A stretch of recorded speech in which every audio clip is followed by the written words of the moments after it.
What if death wasn't an ending, but a companion? What if the desert wasn't just a barren land, but the map of your inner self, waiting to reveal an oasis born from your own transformation? In today's episode, we journey through solitude, thirst, and silence, until we uncover the miracle hiding in plain sight, the spring of water. This is not just a story, it's a revelation. A reminder of what we seek out there is actually something we can be. Stay with us because this one might just change the way you see life and death. Before presenting the next note watch our story called Spring of Water, it is necessary to clarify what it is. A spring of water is a natural source of water that flows from the ground, usually emerging from an underground aquifer where water has accumulated over time. Springs occur when groundwater pressure causes water to flow to the surface through natural openings in the earth, often in valleys, hillsides, or rocky terrains. The water from springs is typically fresh and can vary in temperature, with some being cold and others heated by geothermal activity. Springs play a vital role in ecosystems, providing a source of water for plants, animals, and human communities. In addition, a spring of water can be referred to by several other names, depending on the context, region, and characteristics of the water source. Some common alternatives include natural spring, water source, fountainhead, artesian spring, if the water flows naturally due to underground pressure, wellhead, if associated with a well, oasis, if found in a desert or arid region, thermal spring or hot spring, if the water is naturally heated, mineral spring, if the water contains minerals beneficial for health, seep, if water slowly emerges through the ground without a defined flow. So, if in future notes we come across these other terms, we will know what they are about.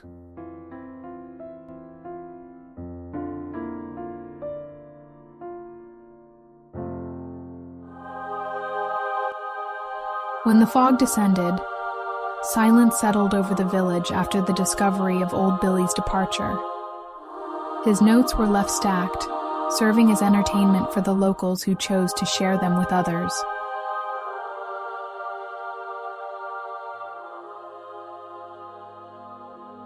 Number 025, Spring of Water. They say, the speed at which time travels depends on the pain or pleasure of the traveler. Many years ago, I set foot in the desert for the first time. Perhaps it was a different desert back then, but the burning heat that cut through my nostrils felt the same. The bitter cold of the early mornings was the same as well, and I couldn't decide which of the two tortured me more. If it hadn't been for my conversations with Madame Death, solitude would have driven me insane in those first few days. Fortunately, she taught me to lose my sense of time, saying that talking helped to ease the pain. So, without much awareness of things, I wandered on, unsure if I was losing myself or finding myself. I just kept climbing and descending the dunes of my memories, revisiting my past, forgiving, and asking forgiveness for all the pain I had experienced, whether endured or caused. Naturally, I couldn't carry extra weight, and the heaviest burden on my back was my own critical sense of self-importance. With each new memory that surfaced, Madame Death would smile. Sometimes she even laughed out loud. Then she would ask if she could lower her gleaming steel scythe and cut away another piece of my cynicism, making me lighter. At a certain moment, I felt that my weight was lighter than it should have been, and I panicked, thinking that the deadly blade might have already severed my body, killing me and turning me into just another wandering soul, lost in the middle of nowhere. But no, I was very much alive and would continue on until dehydration finally took me. The weight I had lost, as it turned out, was from my water canteen, which had slipped from my backpack without me realizing it. Naturally, I blamed Madame Death by my side. I asked her why she found pleasure in seeing me suffer, and why she didn't just kill me outright. Playfully, she shrugged and told me to complain to my guardian angel.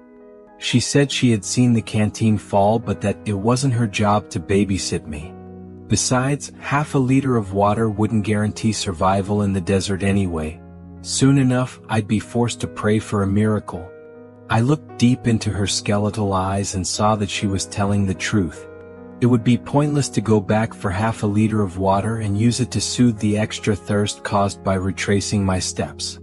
I wanted to show strength, so I forced a faint, optimistic smile and bowed my head, remembering the reason for that first experience in the desert. Back then, I had been the one distributing water to travelers. Now, it was the opposite. I was the one in need, and my entire being was crying out for a miracle. In a moment of mental clarity, I realized a tremendous inconsistency in all of this. How had I managed to spend so many days in the desert, consuming only half a canteen? Madame Death, or simply Madame, quickly responded, "Deserts have their own logic, and real time is measured by the steps taken toward consciousness. Time, distance, hunger, thirst, sleep, cold, loneliness, joy, and pain. If you truly want a miracle, you'll need to accept the local laws." With each passing moment, Madame became more seductive and trustworthy. If she hadn't frightened me before, I now felt a strange attraction to the idea of letting myself be carried away in her arms. Miracle. What kind of miracle could make a difference in such a place? Finding a full canteen dropped by another traveler? What difference would that make? Realizing that thirst doesn't exist in the desert, governed by its own laws and moving on, free from the weight of the canteen? What laws, what miracle? The only certainty was that the thought of having no water made me unbearably thirsty. Night fell and I slept, hoping everything would improve the next day. I woke under the stars and realized that I had grown accustomed to death's presence by my side but had never questioned whether I had an angel concerned about my well-being. In truth, I had overburdened death with my existential problems and taken advantage of her friendship. Well, the fact was that it was death who had shown up, not an angel. I returned to sleep, determined to express my gratitude to that unlikely friend at dawn. At dawn, my cheerful companion listened to my speech of gratitude and said, "Thank you. Since you consider me a friend, I have a favor to ask. I woke up with sore ribs today. Would you mind carrying my scythe?" Without hesitation, I replied yes. She let out her most beautiful laugh and revealed she was joking with me. We laughed together, and in that wave of joy we began our journey. From the top of the first dune, I spotted a patch of something on the sand further ahead. I asked if it was a mirage, but I got no response. I quickened my pace, and as I got closer, I saw a single plant, a thin 30-centimeter trunk with sparse foliage that I identified as a date palm. The sand around it was slightly damp. It was still early, and the heat hadn't yet caused evaporation. I couldn't spot any visible water and lamented not having anything plastic to capture the evaporating drops. This was the only way I could think to benefit from that miracle. I knelt down, touching the damp ground with the palms of my hands. I couldn't believe that this little tree was standing there, signaling an oasis in the making. I wanted to feel emotional but held back when I noticed my friend walking away without saying a word. I ran after her, asking what she was doing. As if a skeleton could shed tears, she told me she had a lot of overdue work to catch up on and wished me the best of luck. "I can't promise anything," she said, "but I'll try to schedule myself to come for you when it's your time to go." And with that, she walked away without looking back. I breathed, stunned, full of doubts and conflicting emotions. I wanted to leave with Madame, and I wanted to stay with the little plant. I wanted to understand this business about angels, miracles, different laws, friendship with death, and nights with sunlight, and yet I knew nothing anymore. I lay down next to the plant, which didn't answer any of my questions, and soon fell into a deep sleep. Since time in the desert is relative to our pain, I can't say exactly how many years have passed. I only knew that I now saw myself as plump, with hair almost entirely white. The date palm had grown into an adult tree, producing the largest and sweetest dates in the world. Everything there had changed. A vast vegetation, 2 large lakes, tents, stables, goats, birds, and lively music brought by the various caravans that seemed to have found our address on the desert map. I had countless opportunities to leave with caravans from all directions and destinations. But I couldn't leave without first discovering how and why that water had appeared there just when I passed through. I befriended the old lords of the sand. It was wonderful to hear their fabulous stories, see their rare objects, and taste the dishes from their nomadic kitchens. At that moment, one could say my knowledge of the laws of the desert was quite solid, though I couldn't gauge my level of consciousness. I remembered what Madame had said about that, but my memory was already tired and I couldn't find clarity. In any case, I didn't want to leave the desert. In one of those better equipped and heavily armed caravans arrived a man dressed in white, wearing Western attire. It wasn't hard to deduce that he was a doctor. This clean-shaven man stood out from everyone else there and reminded me of myself before I left the world. His constant reaction was one of amazement at the oasis. He couldn't comprehend how that island surrounded by sand could hold water in such abundance. An interesting behavior for a man of science, I thought. I decided to ask him for his opinion on how the water had gotten there and how much longer it would remain. The man replied that he wasn't a geologist, but there was certainly an appropriate explanation, and when he returned to his country, he would spend some time investigating it. This one knows nothing, I concluded. Shortly after, someone came shouting his name. The man left and soon returned with a woman by his side. Immediately, I recognized my friend Madame and smiled, releasing years of pent-up affection. The doctor, on the other hand, was sad and frustrated. He had come from so far to treat the sick, and his medicines had done nothing to help. When he saw the joy lighting up my face, he believed I was mocking his misfortune. Furious at what he thought was my lack of respect, he went to complain to the chief of the Bedouin tribe. Madame Death laughed. It seemed as though she might die from laughing so hard, imagining how I had failed to explain my joy at seeing death again to a scientist. I ended up laughing at myself and stopped worrying about anything else. In the little we talked, my friend said that very few people are able to see her and that I was the only one there. So, it's better not to use that argument when people ask what happened with the doctor. She also told me that she took the opportunity to give me a personal message. My time to leave had been announced to come soon, and if there was something she could do to help, it would be best to start acting as soon as possible. Yes, I said, losing my smile but not the joy of meeting again the only creature who had never criticized me for being who and how I am. I am a witness to a miracle. This place has saved lives, many lives. People don't know what I know. I am the only witness, me and the date palm tree. I want to know how this happens. I want to learn how to multiply oases, even if I no longer have time to do it. Mrs. Death wasn't surprised. Although it wasn't her task, she knew everything about my being. She said that our truth is written and available for anyone who wants to know. That there was a simple way to bring water to needed places. Be water. So, it was enough to go to meet those in need, and that was even easier because they came attracted by the solution, guided by the problems. That I wouldn't have found the oasis if I hadn't lost my water bottle.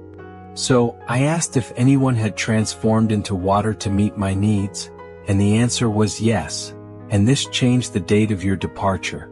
Even after hearing the stories of the tribes and drinking desert water for so many years, I was still surprised by this thing of turning into water. Talking to death was already crazy enough. So, who turned into water so I wouldn't die? I insisted. Death exists and you are facing it, but not as you think, said my dear and true friend. No one truly dies. She went on to say that it is also not necessary to leave the human condition to be water or stone or plant. Everything happens due to conscious identification, that thing she had mentioned before. Seeing my lack of understanding, she held my hand and dragged me to a spot near the lake. She asked if I knew where the spring of water was that started it all, and I answered that I didn't.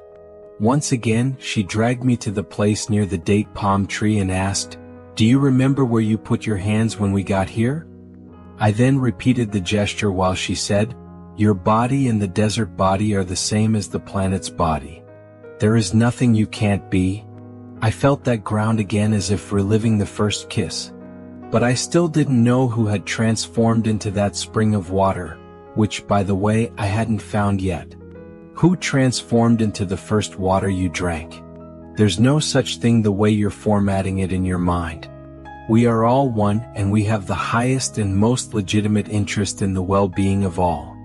We are always transforming into something for the well-being of others, and we do this with our intention and desire for a loved one or even a stranger to be well.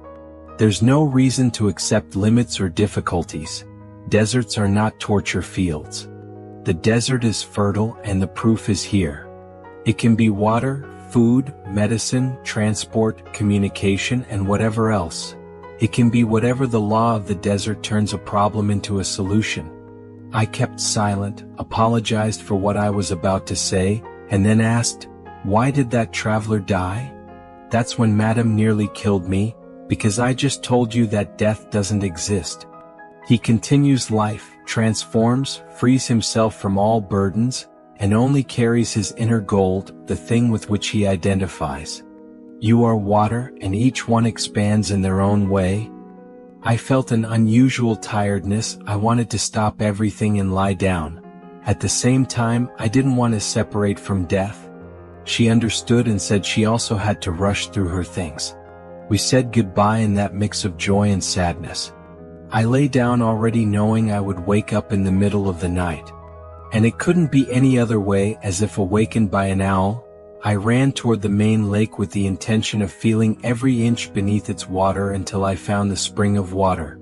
I took off my clothes and, not caring about the depth in the middle of the lake, I took a deep breath to make the revealing dive, but what revealed itself first was an unexpected cough, which only calmed down when I admitted to myself that I was already old, sick, and playing the ridiculous role of a poor man's Indiana Jones with torn underwear. I pulled myself together, walked very slowly around the lake hoping to deceive myself and discover the hidden spring of water, but the cough came back, disciplining my rebellion. I went back to bed without any sleep, recalling everything Mrs. Death had said, and I understood that I would have to act based on that degree of consciousness. This didn't require a physical presence, and I was able to return around both lakes, using only my imagination. I knew that area like no one else and was certain that the spring of water was out of ordinary sight. Like someone losing their keys, I mentally revisited all the places looking for some new possibility left aside. Once again, the same tiredness overtook me, and I fell asleep without truly sleeping, lying there between sleep and wakefulness. When I realized that I could leave my body and flow out of the tent, I finally understood that I was learning about that degree of consciousness. Soon, I moved slowly, feeling that I was in the same environment but in another density. I wasn't walking, I was shifting and felt part of myself permeating the ground. It was like when I was still in my mother's womb and couldn't differentiate the muscular flesh of my mother's abdomen from the placenta. Everything in me felt soft and wet, and even when I moved quickly, I had the sensation of being gel. I went straight to the spot where I had first touched the ground. I pressed my hands down and felt a strange vibration pulling me inward. I feared that if I let myself go, I might lose myself and never return to normal consciousness. In other times, I would have given up on that journey to the center of the earth, but after knowing that my death was near, what difference could that make? I threw myself into a dive and began merging with the wet sand. Immediately, I came into contact with a thick liquid flow and had the impression of experiencing something like an injection emptying into a live and pulsating vein. In a few seconds, I could no longer differentiate myself from all of it. I tried to measure its size to discover the beginning or the end of something that might have a defined shape, but all that remained was the so-called individual consciousness ceasing to be individual and finding a new sense of immense unity. Thinking quickly, I placed myself as any cell of any organ of any body. A person has the concept of being their body, and that cell also believes it is the person. Well, I felt like I was that cell and no longer the person. I did exist as an individual, but I was also another giant body, and within that body as well as within the cell, there were other bodies and other cells, and all of them had consciousness of individual bodies and cells, and despite the chaos, no one needed a psychologist to know who they really were. From that point, the idea of continuing there was more attractive than returning to that tired body inside a poor tent in the middle of the desert. I was doing well in my greater consciousness awakening until a question came to disturb my enthusiasm, and the spring of water? Had I passed it without realizing? What would its real importance be, and why did this word keep coming to my mind? This shift in attention expelled me from the wet paths inside the earth, and I found myself once again near the date palm tree. I felt a bit of fear and concern for my body. I poured myself in its direction, flowing more confidently, and when I met it again, I was filled with immense gratitude. It was no longer the same body. My new consciousness revealed my family of multiple cellular and multi-atomic individuals who, for all the years of my existence, had strived to maintain balance, strength, and health in the most delicate circumstances. I wanted to hug and kiss all my subparticles and dance to the rhythmic beats of that contradictory heart. Excited, I improvised a speech, assuring everyone that death does not exist, and that soon we would join into a kind of giant body and have the consciousness of being an active part of everything that exists and always flows in expansion of itself. I left the atomic/cellular carnival, led by the joy of a fulfilled heart, and flowed back outside, choosing another spot to continue my search for the spring of water. I remembered when that lake was just a spot on the burnt sand rug, knowing it wouldn't help to search under the water, because if that had been its place, I would have identified it as soon as I arrived. I thought it could be anywhere else. And that phrase echoed inside me, anywhere else. Does that mean everywhere? I immediately shifted into injection mode right where I was standing, and soon enough I reconnected with that live flow of transparent liquid. This time I wanted to leave, but anywhere else, and I appeared in the middle of a busy street in a metropolis, worried about the times blocked by the traffic jam. I dove again and emerged several more times, each in different places, until I reached a part of some desert. It was the middle of nowhere, uninhabited, with no trace of the human race.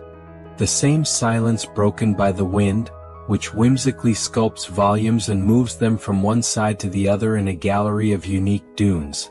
And there I stayed, occupying an invisible body of pasty consistency, filled with gratitude and ecstasy, discovering myself as the very spring of water.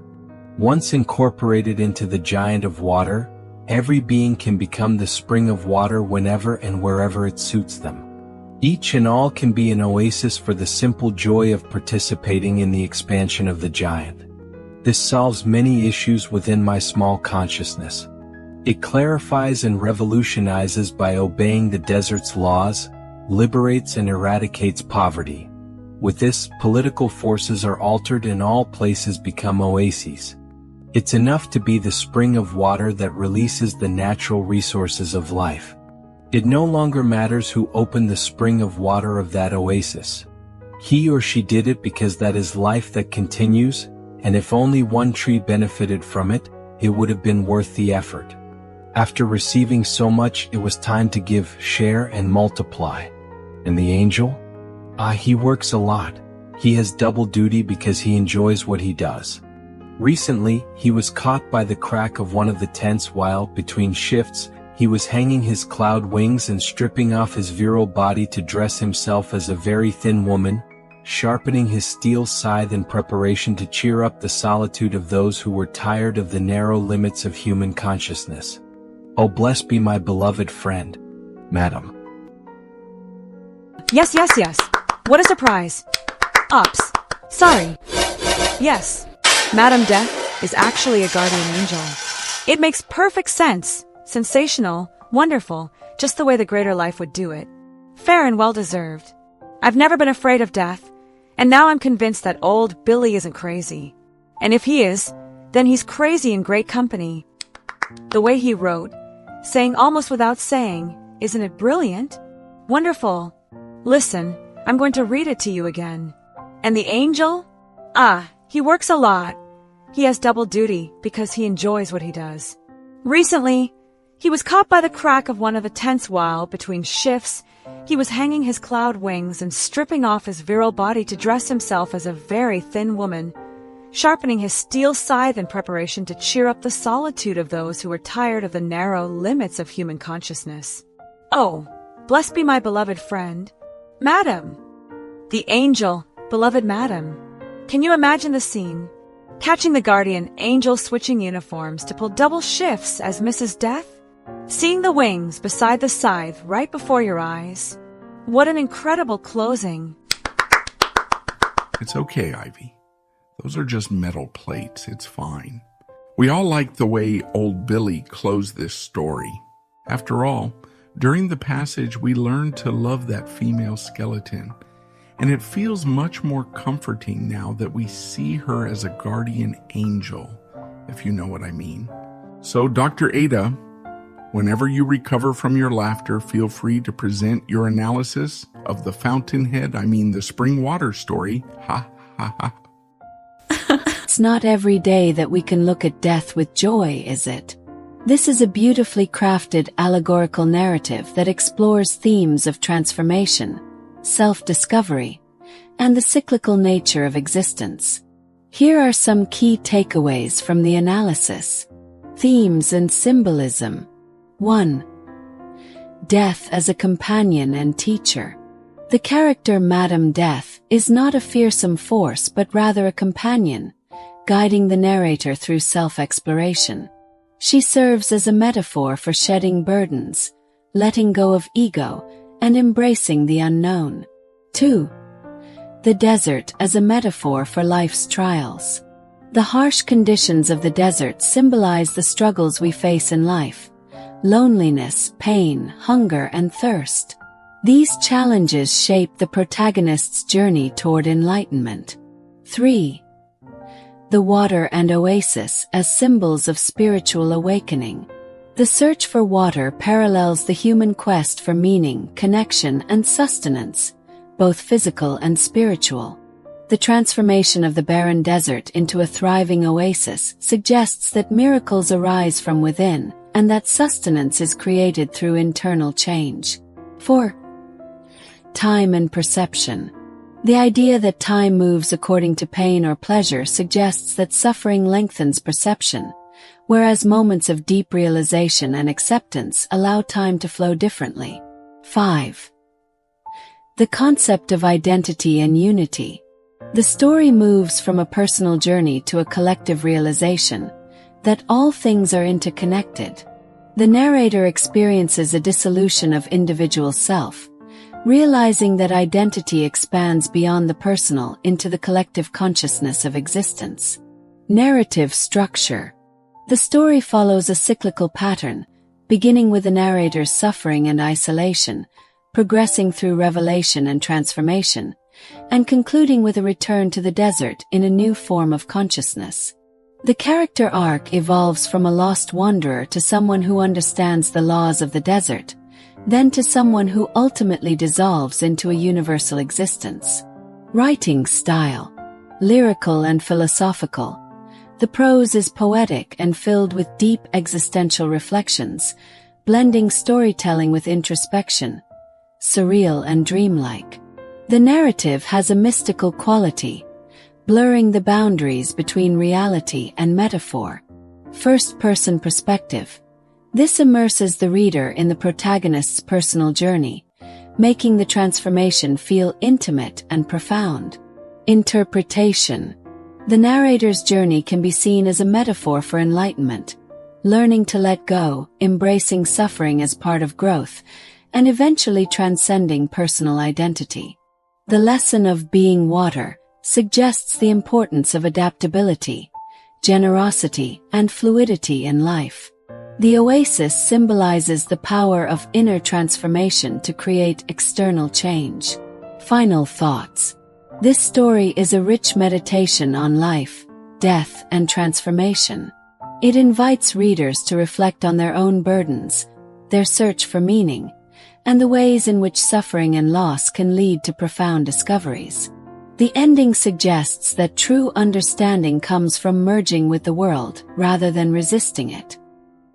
I can't say how much we've advanced in awakening consciousness, but one thing is certain. We had a reading session that left no room for drowsiness, don't you think? Thanks, everyone.